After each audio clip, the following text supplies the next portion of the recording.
F'istqarrija l-Ene Malta ħabbret li qed tilqa' l-applikazzjonijiet tal-provvista tal-elettriku għal kmamar tal-Armir fil-Mellieħa u l-kmamar fil-Bajja ta' San Tumas f'Witilajn.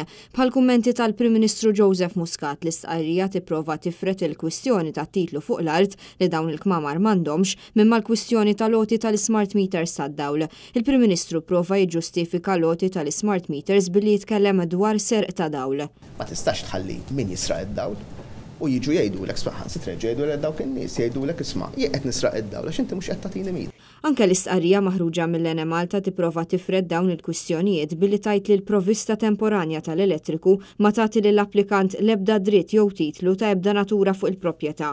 Din il-pożizzjoni mill-Gvern Laburista u l-Ene Malta hi differenti minn dik tal-Partit Nazzjonalista li qed jiddikjara b'mod ċar il-pożizzjoni tiegħu kontra l-abbuż u s-serq ta' art minn dawk li kontra l-liġi bnew kmamar jew postijiet fuq art pubblika. Mhux sew illi l-Gvern jagħti smart meters lil boat houses illegali u bekk qiegħed jirregolarizzhom.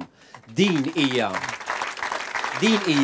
art pubblika illi mar xi ħadd qabatu ħada, ħatafa, bena fuqha u l-Gvern flok ma qiegħed jieħu azzjoni minflok qiegħed jgħidlu xejn mhu xejn. L-istqarrija tal-Ene Malta tgħid li l-Ene Malta żżomm id-dritt li ttemm ħesrem il-provvista tal-elettriku u ssostni li jekk persuni jinqabdu jagħmlu xi irregolarità fil-provvista tal-elettriku mogħtija jew jekk jagħtu provvista legali lil terzi, l-Ene Malta twaqqaf is-servizz mill-ewwel. L-istqarrija tgħid li l-applikazzjonijiet qed jintlaqgħu fil-bini tal-arms sal-20 ta' Novembru li ġej biex wieħed japplika jrid iħallas miżata ta' 460 euro u depożitu ta' 1000 euro fuq il-konsum. L-elettriku se jitħallas bir-rati tat-tariffi domestiċi u s-servizz jeħtieġ li jiġġedded kull sena billi titħallas miżata addizzjonali ta' 230 euro u billi wieħed ikun ħallas il-kontijiet kollha pendenti.